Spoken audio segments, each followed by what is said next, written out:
Hello, hello, hello everybody. I hope you're all doing okay in the lockdown that we currently have.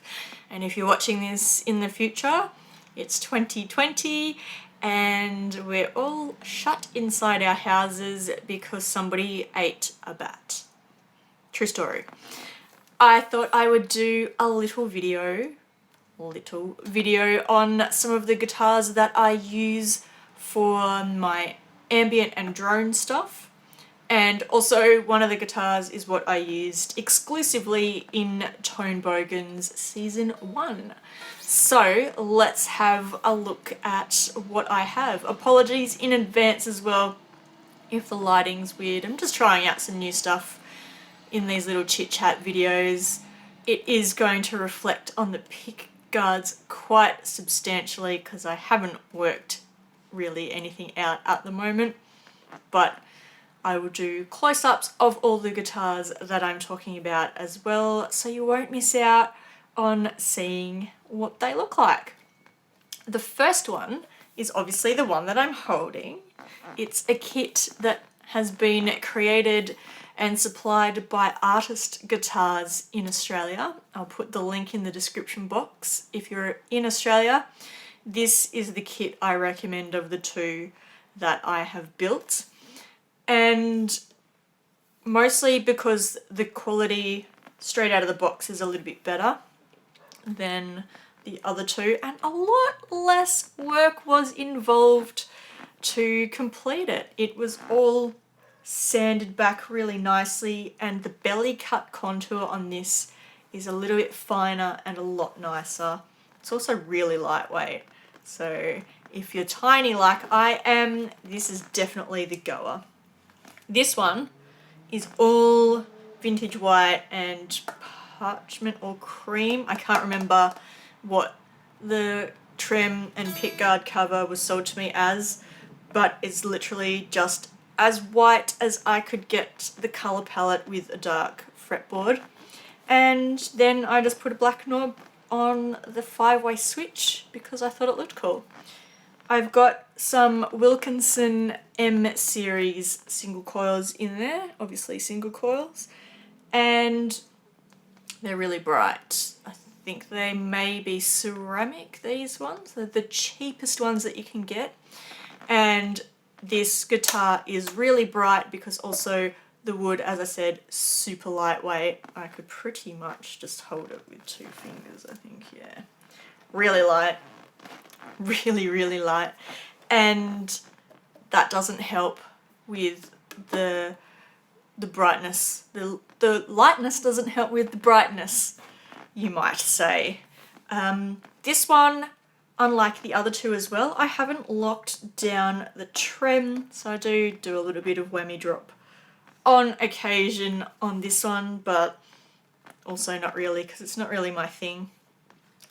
And the best thing about this kit was that the neck came pre-sealed. Sorry, I just like fully blinded you then. The neck came pre-sealed, so I didn't have to do anything to the neck. And it's really nice, smooth, matte finish.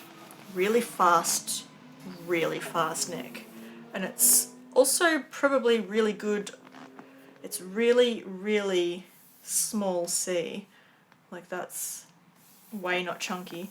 So for small people with small hands, or if you want a super fast Strat neck, this is my pick of the 3.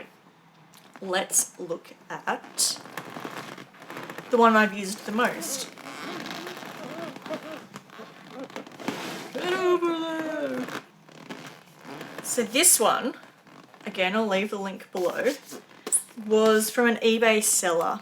This was the second one that I made. I made that wooden one first. This one I decided I just want a black Strat, but I don't want that thick poly all black plasticky looking black. I want a little bit of the wood grain. So this one has Japanese black furniture finish on it, furniture dye, whatever it is, and then the tiniest bit of clear coat over the top. Because I didn't really need it. I just didn't want to accidentally bash it on something and then it chipped in, so it will take off the clear finish first. Actually, I have chunked it there. This one, that trem is locked down, and none of these have any modifications on the hardware. It's only the pickups that I've changed. Whoopsie. This one also is tuned to E flat standard, and I did that just so I could bend it a little bit more. You know how it is.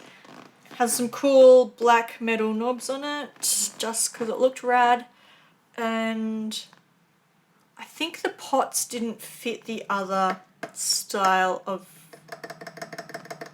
cap thing, knob cap thing, a doodle. I don't even know what I'm talking about anymore. And then I have some Dragonfire pickups. These are the Crusader, but they're basically the Invader. Just a cheaper version, and they don't sound quite as good as the Seymour Duncan ones, but they are also about a fifth of the price, so I went with those. What else about this guitar? I really love the back of the neck. Most people probably wouldn't like that, but that wood, I like that, the way that wood grain looks on the neck. This guitar is a lot heavier. It's basswood, and the belly cut is fat, so not quite as deep as the Artist Guitars one, but a really cool guitar. Not too heavy, but also I won't be picking it up by the strap lock pin thing by itself. And this one, finally. This is the first one that I made, and the first finish on it, for some reason, after a couple of months, bubbled up, probably in the Australian humidity, hooray, and you could see, even though it had dried out after sanding, you could see where I had been holding it to sand, and I wore gloves. I wore cotton gloves so that didn't happen, and then to my surprise, my fingerprints ended up being all over the guitar, and I knew that I had been holding it to sand it, so I sanded it all back, which didn't really work, and then I covered it. I thought, well, that looks even worse, so I covered it with a walnut stain, and then I've got this really cool bit where I've sanded off a little bit extra on the sides, so it looks kind of relict, but then I wanted to really seal it in, and I'm using clear deck stain on this because I didn't really know what I was looking for, and it was the first thing I saw when I went to Bunnings. And if you know me, you know that I hate going to Bunnings with a passion, and I'll just like to go in and come straight out again, and that was the first thing I saw, so I bought it. And again, all of the kit hardware, except I did change this string tree to a roller one, and then I don't know why I didn't change that one, but yeah, just put a roller tree in there for no reason, because that's locked off. It doesn't even need the roller tree, but whatever. These are just this really, really, really cheap set of rails that I got on eBay, and I'm pretty sure that they have like a long magnet on the back from memory. I've built this one a few years ago now, so I don't remember stuff like that. I'm pretty sure it had just like the big long magnet on the back, so it's probably ceramic, but I think they sound cool, and it was the sound that I was looking for at the time when I built it.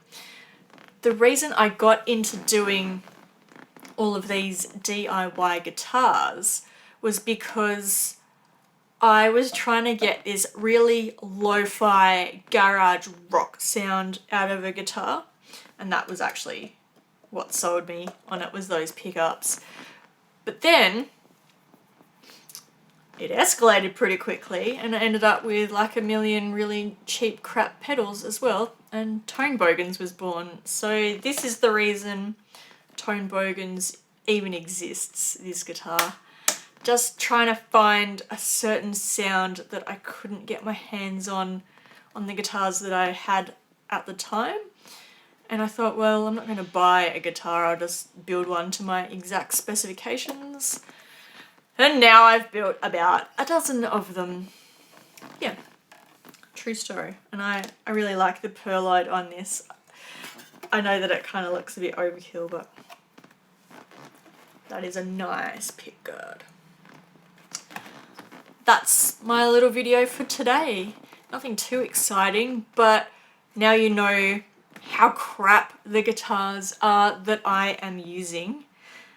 Hopefully that will inspire you to do something with your slightly better guitars, or maybe you have equally as crap guitars.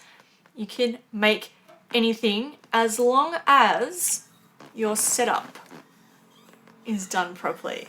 So make sure that your intonation is correct and make sure your strings are not too high, and you can make beautiful music just like I do.